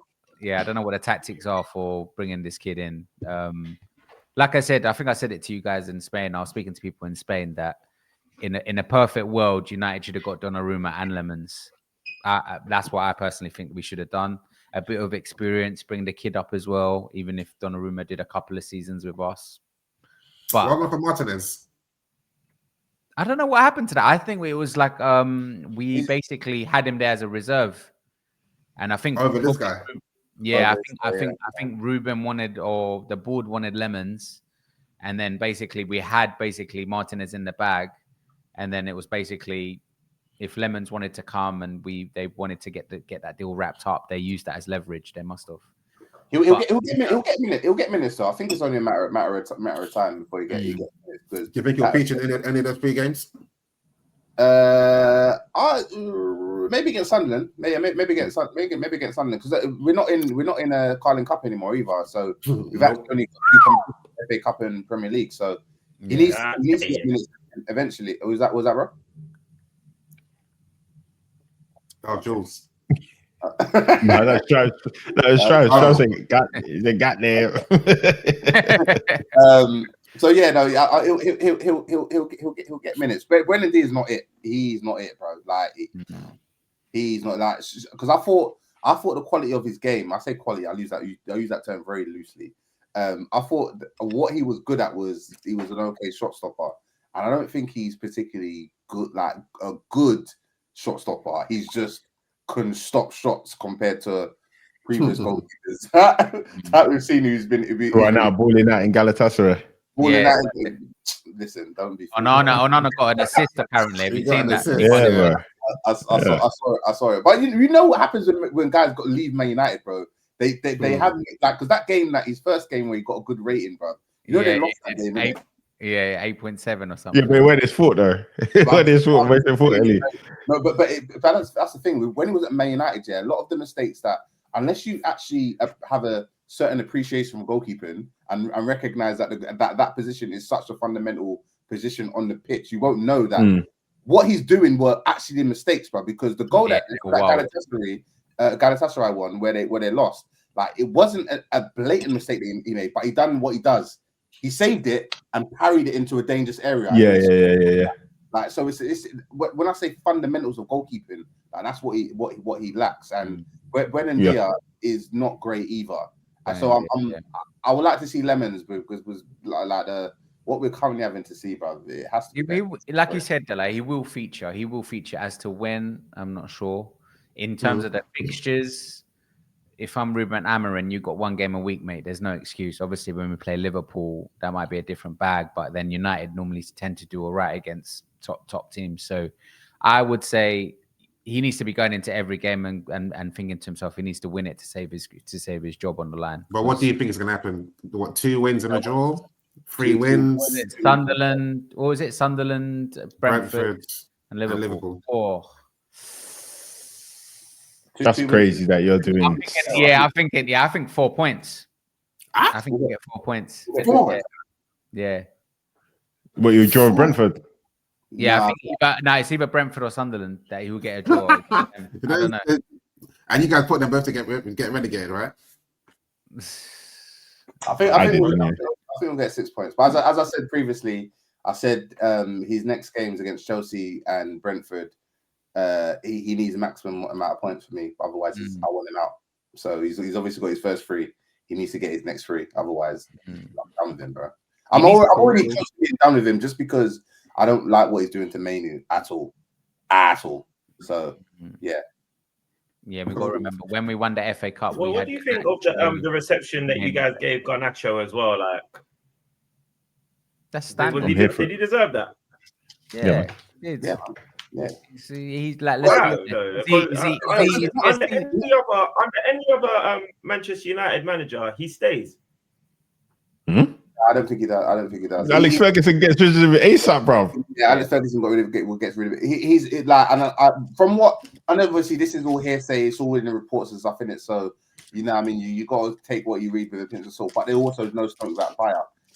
He is reported to have he's a very Simon Jordan says it all the time. Like I think he uses spoilt brat, and that seems very very apt for what I hear in terms of reports of Garnacho, just in terms of timekeeping, which I mean, it seems like the bomb squad they're not breaking time sweeping across the board at the minute. But and also he's just got like you can kind of tell he's got like an inflated ego. Like he thinks he's Ronaldo. Like I know Ronaldo's his idol, but he thinks he's Ronaldo without actually having, you know what I mean, having a body of work to say that I should be Ronaldo. And he might have the ability to be top player, but at the minute you haven't shown enough to be that guy. And I think that's where the problem is. Like no player's bigger than the club, and you gotta go, buddy. Yeah. To be honest, that was his best heat map though, man. Sitting on the bench and then walking back into the tunnel. I know you're just being nasty, bro. You see the thing with Dre, yeah? When anyone leaves United, it's like, he doesn't, and he's back to Liverpool. To be Rashford, Sancho, Garnacho. Dre. Dre's bad. Dre's a bad one. No, Sancho for sure. Rashford, again, he's thriving at Barca. When he plays on the wings at Barca, I still don't rate him. When he's more in the more central role with Barca, he might get you a goal. He actually got 2 the other day. So I think, again, it's all about positioning in the team and where you can fit the guy in. Like I had nothing wrong against Rashford, but on the wing, he wasn't really doing much. And then in terms of Garnacho, it was more of application more than anything. He would keep and let's be honest, Ferguson used to say it, man. Nobody's bigger than the club, man. So if you're not interested, let's just get out of here. Well, if your name's Ruben. Cool. Let's move over to Joey Nomadic. Merseyside derby. Your direct rivals both drew. So you're now sitting pretty top of the league, 5 points. But talk to me about your performance, because I think Klopp said that's been your best performance this season, or definitely the first half. Do you agree with him? Klopp. Did you say Klopp or Slot? Slot. Do I agree with him? No, I think these managers are starting to lie, bro. Because the other lie was Arteta said that Arsenal played better in the first half this game than they did last season when they beat Man City 5-1. So like these managers are lying, bro, man. Like I think he even said that about something similar to that about the Atletico Madrid game. Obviously, like the goals we scored were sick, but I don't think we played that good in the first half. And then I think we played even worse in the second half. In comparison to your whole season so far, he said that's your best performance this season. Best performance this season? Okay. Let me just go through the games. Bournemouth. Who's after Bournemouth? Newcastle. Yeah, I think he could be right. Yeah, Bournemouth, Newcastle, Burnley, Atletico Madrid, Arsenal. Oh shit! Yeah. He's right. He's actually right, because the first half we scored some good goals and the defending was quite resolute until we conceded that goal, which is a good cross from Jack Grealish. So yeah, he's actually right. Yeah, he's actually right, to be fair, man. And which is quite worrying, because I had to really think through the games, and the performance wasn't that great. Do you know what's also worrying? It depends how you look at it. Wirtz wasn't on the pitch. So I don't actually think that's that worrying, to be fair. And No, it's worrying that it's 16 your million. best performance this season, and your marquee player. Oh, okay. Yeah. So you know what? Every time you're saying this, and you keep on saying, like, I keep on forgetting that this is our best performance this season. So like, and obviously I'm on the defensive in it, bro, because I see like guys are licking their lips, bro, in the corner, bro, waiting to pounce, man. But is it worrying? No, it's not worrying because I know as a team, when we've not hit any kind of form in terms of performances, I don't think that this game would have made a difference if Wirtz was on or off the pitch, to be completely honest, because McAllister was on the pitch, bro, and he had a stinker, man. And this is this is somebody who's in the, like Wirtz is in the Ballon d'Or nominations list as well, bro. And like, he's not really come back this season, innit? So, yeah, man, I don't think it would have made a difference whether Wirtz was on or off the pitch, man. The only thing I think is that we concede more chances when Wirtz is on the pitch because he's not an attacking player. Because he's an attacking player.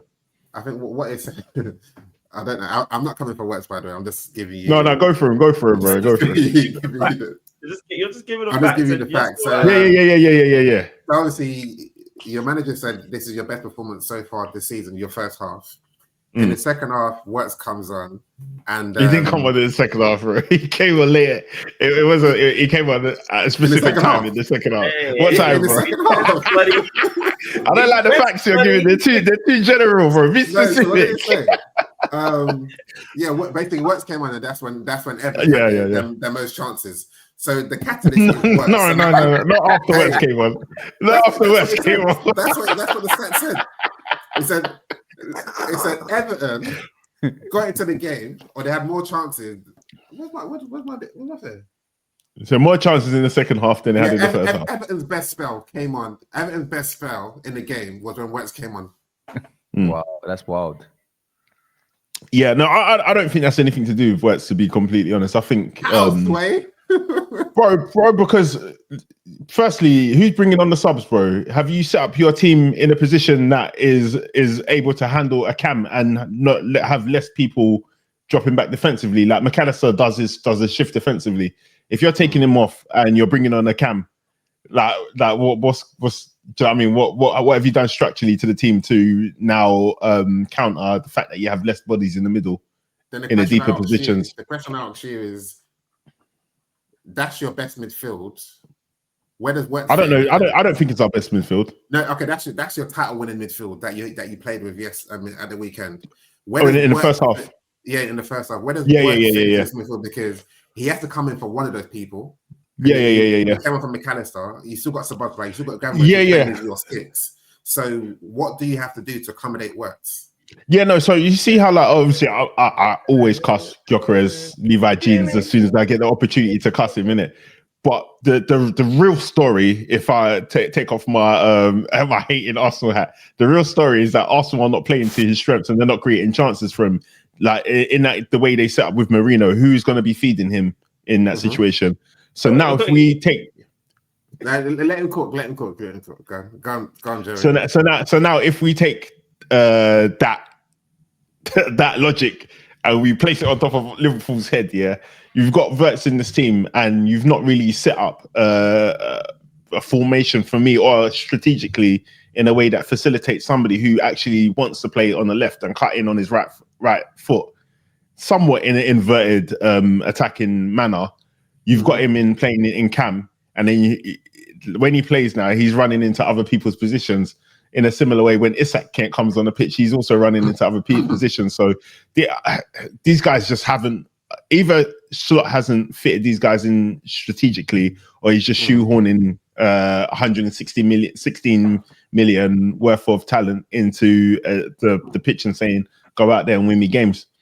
And it's been working because they're winning games, but for me, it's been ugly, man. Sorry. Say that again, Strife. Wouldn't you say that's similar to like what's happening with Eze at Arsenal? But Eze's kind of, even though he's not hit the ground like running on all cylinders, he's still been able to create some sort of impact and make a he's been able to kind of show his value. Yeah. But the difference, Eze knows the Premiership, innit? So Eze knows the Premier League. He's played in the Premier League for X amount of years, man. For sure. But Joey, to what you're saying. I'm sorry, just on that. Like you can see from Wirtz, bro, he's not the sharpness is horrible, bro. Like I think there was one bit where he was through on an attack, bro, and then he chopped maybe Mikalenko. And then he's like, yeah, man, that's it. It's time for me to get this shot off. This is gonna be my first goal, bro. And then Tarkowski comes and just takes the ball out of him, like before he could even look at the goal, bro. So like, it's starting to piss me off. It's starting to piss me off, to be completely honest. Sorry, God. That's honest, because why do you think Ekitike has been able to adapt so quickly? And he even speaks pretty well about it. Like he's understood pretty quickly that he gets less time on the ball, so his touches have to be sharper. He has to know what he's doing prior. He's poised, represents somebody that is expecting somebody to be on his touch. Why isn't Wirtz clocking that? Like Wirtz is meant to be world class talent. Whoa, Della, relax, bruv. No. I'm because Della's the one who's always saying you have to give guys a year. Now man's saying Della Wirtz is weak.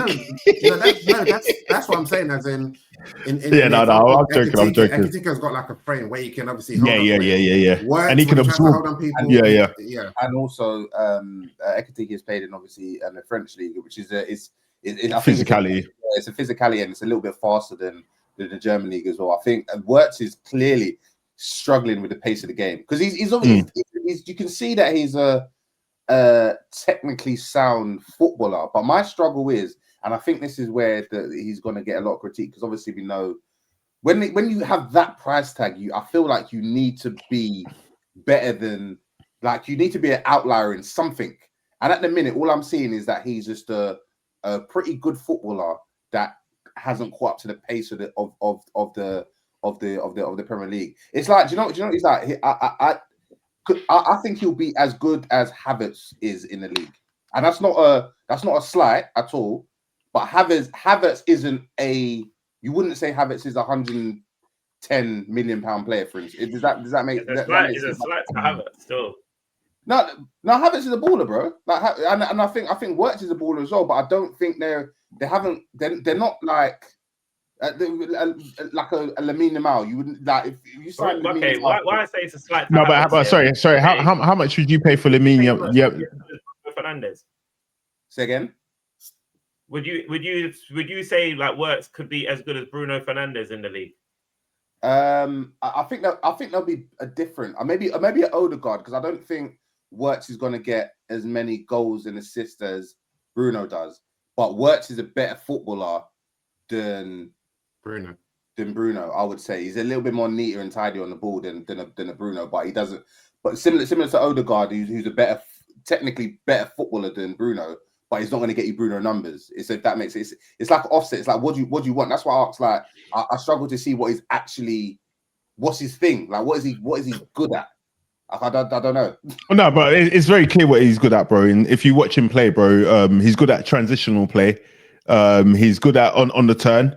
And Sam, you're saying he's weak. He's actually really good in battle and holding onto the ball. The only thing that seems to be, which is weird, because he actually, if you look at him, he scans well, but his depth perception, on the sticker that says on the side, the wing mirror, it says objects may appear closer than they are, or whatever, bro. Like, his scanning is like that, bro. Like, he's scanning, bro, but the brothers are getting there when I've seen your head do the swivel, bro. So this brother's gonna get there. So like, why are you not sharp to the fact that you need to put your body there to protect the ball? Like, players are nicking the ball off of him, and it's frustrating, bro, because that's not something we're used to at Liverpool with our attacking players. So just in terms of bringing up Ekitike, I think Ekitike, the difference might be that Ekitike is just a sharper learner. He just might be a sharper learner, or his confidence is high because he got that goal. Even though Wirtz created that goal, because everyone's trying to call him 007, but he actually created the goal, Ekitike's first goal against Crystal Palace. Against Crystal Palace. Community Shield. Was it a goal against Crystal Palace? The Community Shield, that doesn't matter. But that's the 7th game that everyone's counting, bro. So the Community Shield matters now. But he hasn't played 7 games then. No, I'm just asking, does the Community Shield matter now? Either it does matter, or he's 006. I'm saying either it does matter, or he's 006. He's double as Yeah, that's What? He's not gonna score Joey's goals. got one more game, bro. He's got one more game, bro. you're fine. Then, I mean, then everybody has to apologize for 007. He's not done his 007 yet. No, not yet. He's got one more game, bro. When Dre posted that, I was like, this is premature. Because I saw it before Dre posted that. I was like, it's premature. Let's wait. But one thing about Wirtz, obviously, like with the similarity, I would say, is Dominic Szoboszlai, because he came to the Premier League and then he didn't start off. No, I'm just saying in terms of like adjusting to the Premier League from the Bundesliga. We would be having that hope that Wirtz he's just a little shy right now. Yeah, he just needs to like settle in, and then he's gonna ball out. But Liverpool fans aren't really worried, and maybe that's because we've got 5 out of 5. But when we look at him and we watch him on the ball, and he's slightly undercooking his passes, but the pass that he was gonna make that he undercooked was a good pass. All the signs are there, but then we have to learn from our mistakes, because we had that the signs being there with Darwin Núñez, and it didn't come to fruition. So the first thing I said to all my Liverpool guys when it was coming, I said, like, cool, be easy, be tender, because we've been there before. And these guys, just because he's great in the Bundesliga doesn't mean he's going to come. Everybody was hyping. Now I have to say, guys, remember what I was saying? But now you have to be cool again. Don't write him off. You need to relax, bro, because not you lot. I'm talking about the Liverpool guys who are starting to get stressed in it. Because I'm getting there as well. I'm saying be tender again, bro. Just let him have time. Maybe he needs to sit down, hold bench, watch everybody play, watch videos, watch clips and all that kind of stuff, and then go work with the coaching staff. But the lack of sharpness is just frustrating, man, because there's so many goals and so many opportunities he could have created. And then Salah as well, he let him down in the Arsenal game, bro. There were some sitters that he was putting on the plate, and Salah just wasn't sharp, but Salah in it.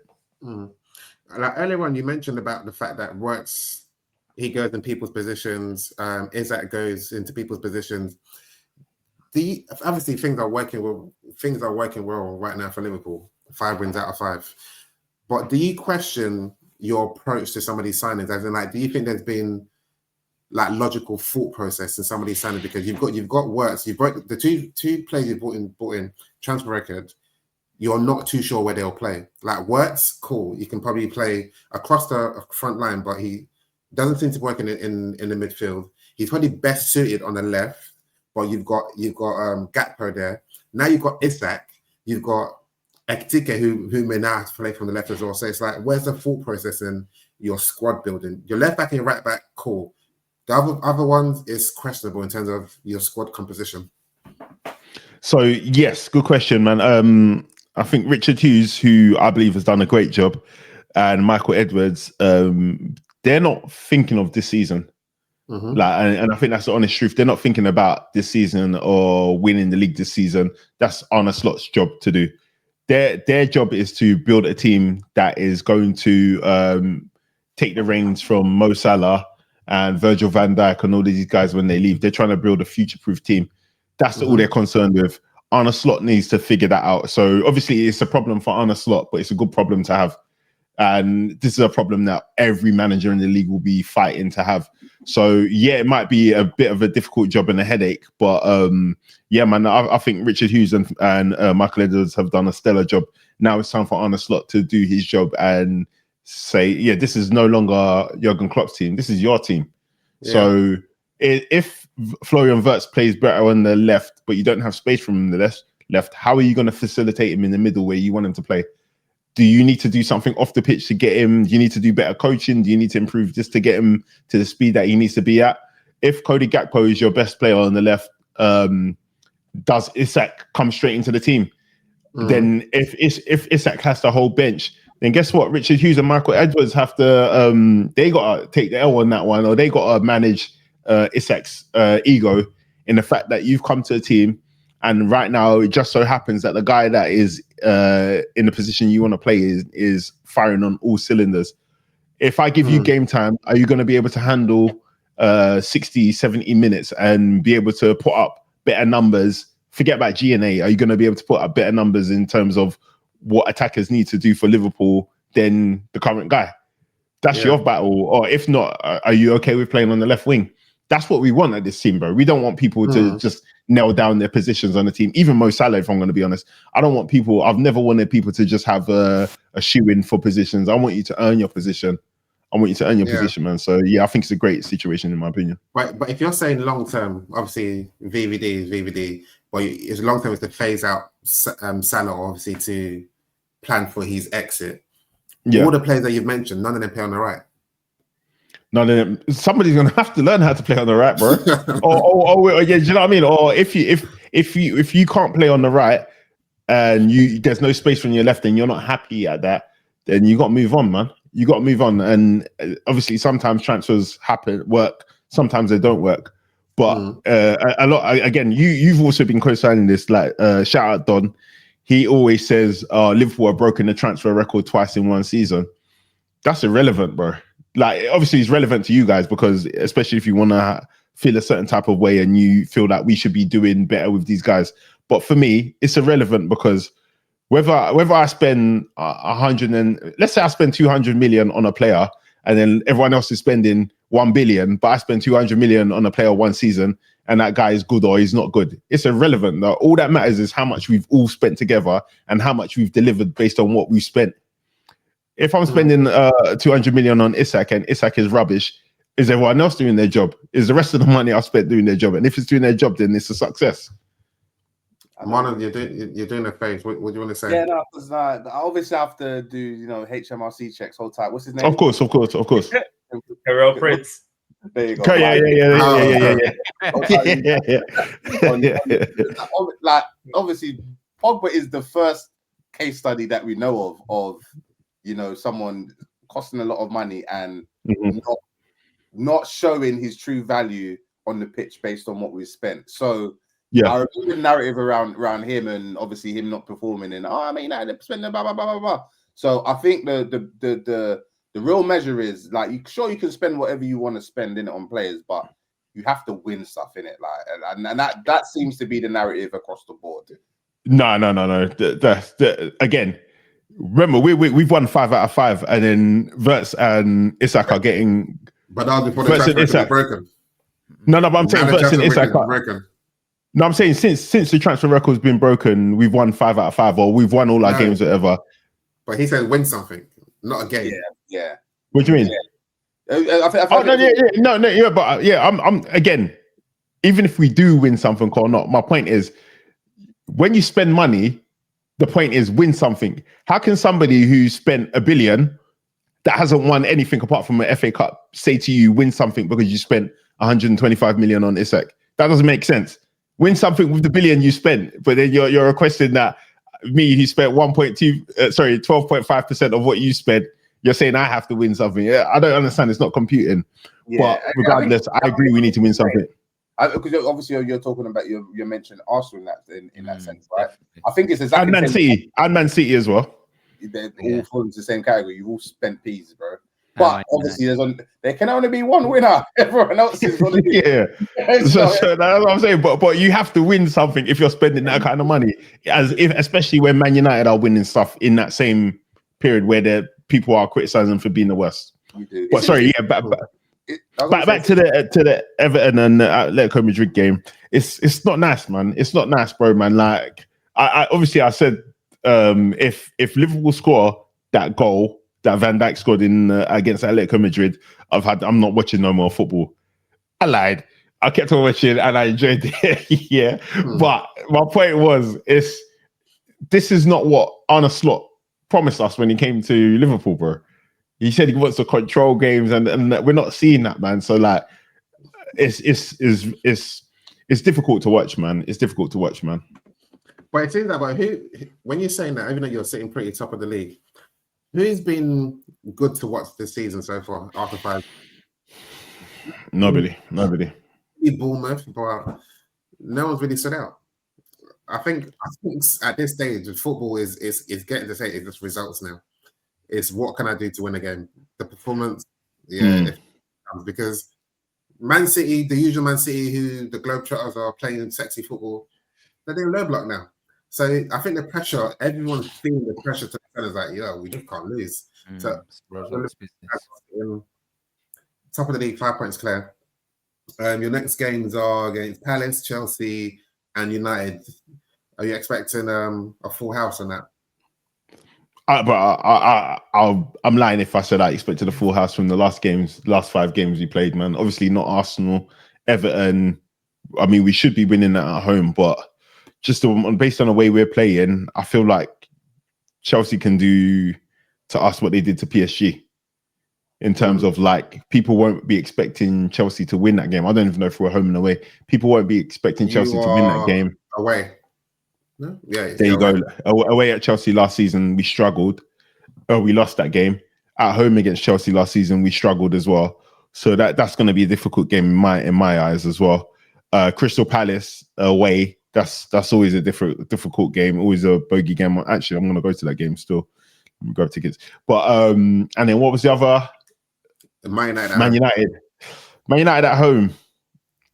They're going to be playing for a draw. They're going to be doing low block. We should win that game if I'm going to be honest, man. Like we should be winning that game. You say United are going to do low block. We ain't going to do low block. I don't think we know what that is. Actually, you know what? Yeah, you're right. You lot go. To be fair, last game at Anfield, you lot did go for it. You did go for it. To be fair, man. So we'll go for it. That'll be an interesting game. That'll be an interesting. To answer your questions, we should have 9 points at the end of the game. Yeah. Palace will be tough, man. Palace will be tough. I think Palace will be tough. But we should be winning that game. We should be winning that game, man. Especially maybe Gerhey's going to put on a show, man. But we need to spank Palace for what they did to us, man. Well, they took the community away from you. Nah, I fuck that, bro. I'm talking about Gerhey, bro. They took our star centre back away from us, bro. Let me do a roundup of the rest of the game. So Bournemouth 0, Newcastle 0, Brighton 2, Spurs 2, Sunderland 1, Villa 1. And I think of all those 3 games, the main talking point out of those is Villa. They've only scored 1 goal in 5 games. Yeah, and there was the talk before of Emery, why did certain people sack him? No one's saying nothing now, innit? Like, well, God. No, I'm not there. I'm just like, yeah, but it's not looking good for him there still. It's not. They're actually struggling, but their team not great though. Same team. Unai Emery's just doing Unai Emery things, man. But when you say the team's not great, they're still the same players. I think obviously that a large part of why they were doing well last season was because of the loan players. Yeah, and Asensio. But they came second half of the season. First half of the season, they're still doing okay. Were they cooking? Were they cooking? I don't think they were cooking. Yeah, but they were still in the European positions. Yeah. Until then. Yeah. I don't know. I don't know, but yeah, it's not looking good for Emery, and yeah, he is proving a lot of Arsenal fans right at the minute because they stink. He called his team. He called his team lazy as well, bro. Yeah, he's calling out the players. That's never a good thing. Yeah, I saw that. Cool. But then they've struggled to get players in, and because they needed to get players out, so they're struggling. But even with that. But they've still got more or less pretty much the same squad. Obviously, they got Bailey's gone, Ramsey's gone, and that's it, right? Wait, have they been that bad though? Because first game they haven't scored. Hang on. And they're low on strike. The striker they've got in, is it Gesson or whatever? He's not hit the ground. It's Watkins. No, I'm saying that the striker they signed Evan Gesson or something like that. I don't think they signed the striker. I don't think he's it, but. First game, Newcastle drew 0-0 and they had a red card. I've forgotten what the other game is, but I think the only game was probably the Sunderland game where you're like, what's going on here? And I think they lost to Brentford as well. So that they've probably lost 2 big. They've dropped points against Sunderland and they've lost against Brentford. They've not been great, but I don't know if it's that much of a big deal. I think it's something where like you said, all teams are playing a bit rubbish now. It just takes one thing for them to click into game. Maybe Sancho or Harvey Elliott to get game time, and then it could thingy. But I don't know if it's that alarming or if it's as alarming as the headlines make it seem. Notable departures: Ramsey, Leon Bailey, Rashford, Diassi, and Asenjo. Yeah, but they're the loan players. Yeah, they would like. Yeah. Oh, and Duran as well. Duran started last. Duran. Yeah, but he left. But He left in January, didn't he? You mentioned Yeah, he start, left in January. start last season, though, innit? So Yeah. not carrying them, but he was doing pretty well for them last season. And then obviously they got their second half of the season. They got their guys. So they have lost quite a few guys, and yeah, man. But sorry, they're in the relegation right now with 3 points. Sorry. The other team they lost to was Crystal Palace, and they like last season they lost like 5 times to Crystal Palace, man. So in terms of their results, the Everton one was probably the one. Everton and Brentford was probably the biggest ones. Obviously, the draw to Villa as well. Sunderland too. I don't think it's that much of a headline, yet. You don't think so? Because bear in mind, Villa are meant to be one of the teams that are competing for the Champions League positions, right? That's true. Yeah, and I think their team is weaker than when they were qualifying. I think their team's weaker than last season, in my opinion. Yeah, they is, but they should still be competing for at least European competitions. Ramsey, Leon Bailey, Duran, Tisasi, and Asensio. Well. Yeah, and Rashford. But they've got Sancho, Harvey Elliott. Yeah, they've got players to be doing better. But cool. Let's wrap things up now. It's been going on for a while. Let's do our back pages. So, who do we want to shine light on? Player, managers, club, entities, anything. Who wants to go first? I think the obvious choice would be Dembele for winning Ballon d'Or. Is that your obvious choice, or? Yeah, it's my obvious choice. Yeah, man. And then honorable mention to. Don't be giving honorable mention. You're going to be taking people's nominations, man. Yeah. That's stingy, man. I don't think anyone will say this one if you don't mind me. Just go. If someone's gonna say, you can rush me. Is it related to football? It is related to football, but I guarantee no one's gonna say this one. But honorable mention is going to Victor Gyökeres because he finished 15th on the Ballon d'Or list. But he got number 1 in something though. I think he got an award. Did he? On the night. Yeah, he got an award on the night. I can't remember what it is, but maybe something about the best striker or something award. Oh yeah, because maybe what goals in the season or something like that. Maybe. I think so. I think he got a bit. But isn't that didn't Mbappe get more than him? Honorable mention, isn't it? Mbappe got more at Real Madrid, did he? No. I think it's a point system. So basically, because of the league, even though numbers. No. So he got the Gerd Muller Trophy best striker. I don't think it's about the numbers. I think it's just the best striker. Interesting. Fair. They do the best goalkeeper as well, innit? Who got Donnarumma. Cool. Yeah. My one is Ryan Gravenberch, boy. This guy, I don't know. Strives, correct me, but I think he said something about him potentially slowing down this season. I don't know if that's right or not, but he's adding. Slowing down towards the end of last season, and I couldn't see that he was going to get better this season. It looks like he's leveling up, man. Adding goals and like dribbling. Yeah. Really nice finish, man. Really good finish. But Strives, correct me if I'm wrong, but did he? I think what you said is that I think he's point of failure. So if he was to get injured, that's when you're saying it will be Liverpool's. Liverpool don't have an alternative for him. Because I always thought that they needed another DM. And I was saying that you can't rely on Gravenberch to sustain you for the whole of the season because we saw he slowed down towards the end of last season. So I don't feel like my point is moot or void yet, but I can appreciate HMRC taxing me on this one. Yeah, my special mention to a previous guest that was on this, Ted. He's got a new nickname for Arteta, bro. He called him Netanyahu. So Netanyahu. Ed was on the phone. No, who's that name? What's that name from? Arteta, bro. from Benjamin Arteta Netanyahu. Who's that? What's going I on? know it's there? no, I know it's Arteta, but I'm saying, where's that name from? As in, Oh, like, Benjamin Netanyahu. He's Oh. calling him Netanyahu. Yeah, Israel's PM because he's Who? the murderer man. The Israeli. Oh wow. oh, okay. Yeah, there is right. Yeah, PM because he's yeah. Okay, cool. Okay, Yeah. cool. Anyway, swift moving on. Mine will be Glasner. Just because Palace are currently sitting in 5th place. Oli G.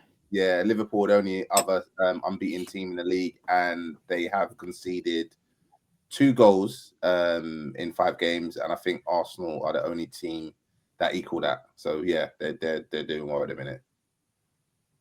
Cool. Drayman. Yeah, we're not winning that game this weekend, boy. Yeah, boy, that was actually my one. But let's switch it up. Let's just go with quickly. I'll just give it to Sunderland, just because I think most people probably thought that they would probably be in the bottom half of the table, and they're pulling up trees at the moment. And yeah, sitting in 7th, they're doing well, and yeah, they look like they're a decent team. So hopefully they can keep it up and stay alive in the Prem. Good to see Sunderland back in the Prem as well. Cool. Are you going to go to the game on the weekend, Jules? Yeah, definitely. Cool. I will give mine to Martinelli. So 2 games in 2 games. So the revival tour continues. So yeah, that page goes to him. Sick. But cool, listeners. Thank you for bearing with us. I know we've been away for a while, but we're back now. We'll be back again, same time, same place next week. Like, comment, share. You can catch us on Instagram, TikTok, and X. And of course, if you're watching, you're going to see us on YouTube. So until then, over and out. Deuces.